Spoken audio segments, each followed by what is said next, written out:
तो हेलो नमस्कार दोस्तों, आशा करते हैं आप सभी लोग स्वस्थ होंगे। तो एक और वीडियो में आपका स्वागत है। तो आज बात करने वाले हैं HDFC बैंक। तो आप जैसा कि नाम देख के पता ही चल गया होगा कि ये बैंकिंग सेक्टर की लीडर कंपनी है और इसके शेयर का प्राइस है 1443। तो शुरू करते हैं इसकी फंडामेंटल एनालिसिस को।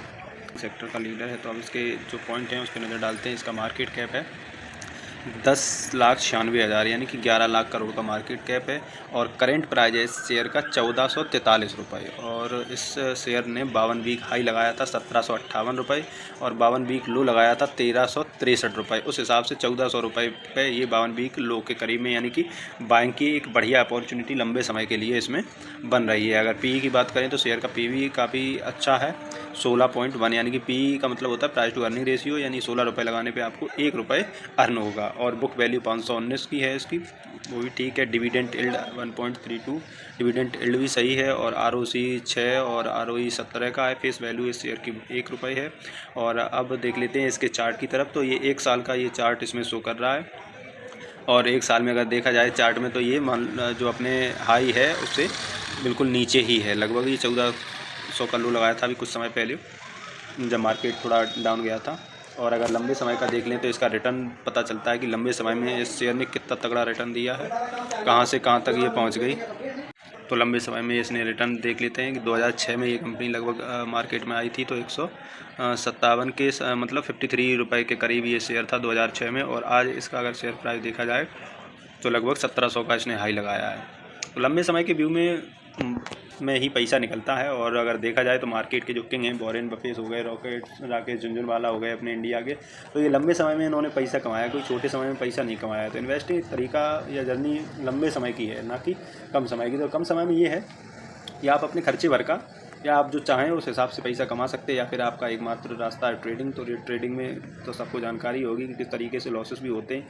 वहाँ ट्रेडिंग में ये रहता है कि आपका जो कैपिटल है उसकी वैल्यू शून्य हो जाएगी या हो सकती है। तो शून्य से जैसे पता ही चलता, शून्य का मतलब हो गया कि आप वहाँ नथिंग यानी कि जीरो हो जाएंगे। आपके पैसे के आपने इतने मेहनत से पैसा कमाया तो उसकी वैल्यू कभी भी जीरो नहीं दोस्तों होने देना है। अगर जीरो हो गई तो फिर हम कमाएंगे किससे, हमारे पास कैपिटल ही नहीं बचा। अच्छा, इसमें ये होता है लॉन्ग टर्म के व्यू में कि आपकी जो पैसे की वैल्यू कम हो सकती है, जीरो नहीं होगी।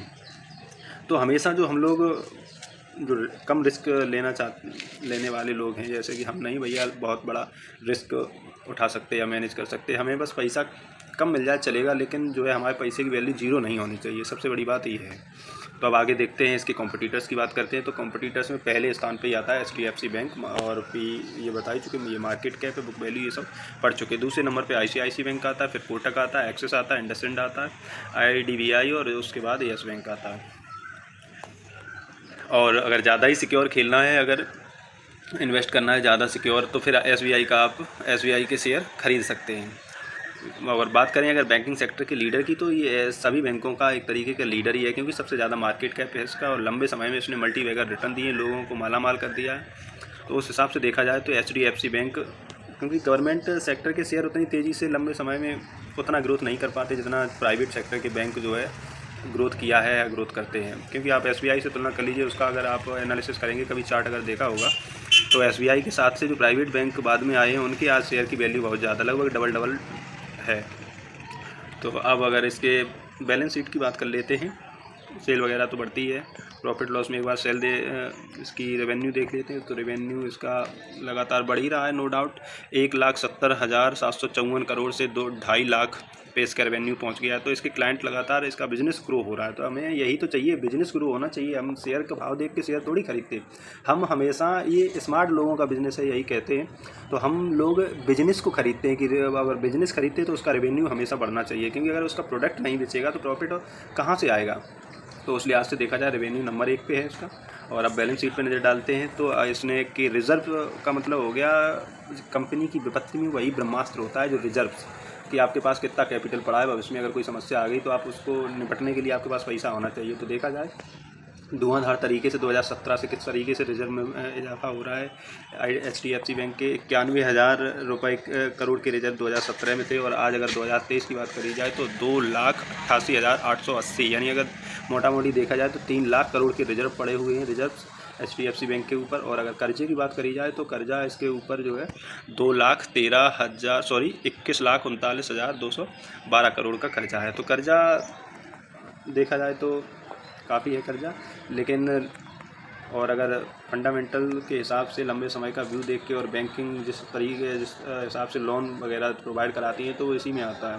क्योंकि अगर किसी को लोन देंगी तभी तो ये पैसा कमाएंगी, बाकी कौन पैसा दे जाएगा। यहाँ अकाउंट में पैसा डिपॉजिट होने से बैंक भी कहीं ना कहीं किसी न किसी के शेयर खरीदती हैं और अपना पैसा जो है लोन के रूप में देके जो इंटरेस्ट मिलता है उससे प्रॉफिट कहीं ना कहीं जनरेट करती हैं। तो ये चीज़ें होती हैं। अब अगर एक नज़र डाल ली जाए इसके प्रमोटर्स के ऊपर, क्योंकि प्रमोटर्स भी बहुत ज़रूरी हैं, उसमें हलचल दिखाई दे जाती है प्रमोटर कहाँ किस तरीके से वर्क कर रहे हैं।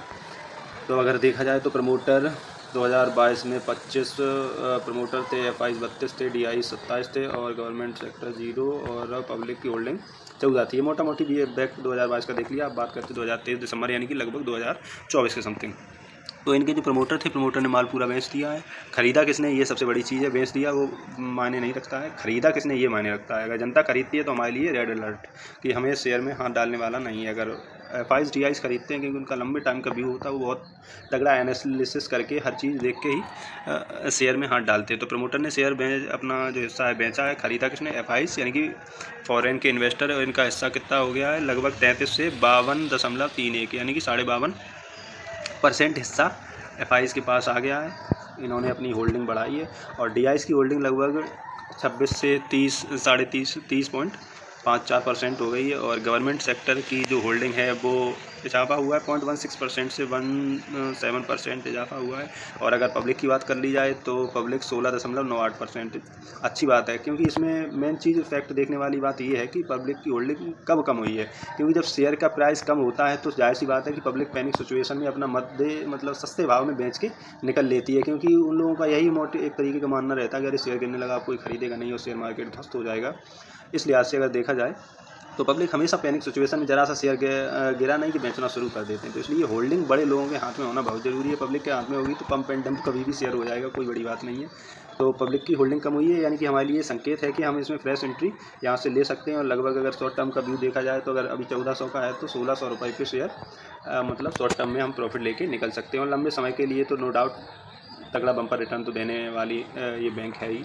और इस समय लगभग 1 साल से कंसोलिडेट मतलब वहीं रुका हुआ है कि बहुत भागने के बाद अब ये रेस्ट कर रहा है। रेस्ट करने के बाद जब भागेगा तो 1400 का 2800 होते समय नहीं लगेगा इस शेयर को 2800 पे पहुंचने में, क्योंकि बहुत अच्छी और मार्केट सेक्टर की लीडर कंपनी है। इसका जो व्यापार है देश विदेश हर जगह व्यापार भी अच्छा है। तो अगर आप लोगों को वीडियो अच्छा लगा हो तो प्लीज़ लाइक एंड सब्सक्राइब।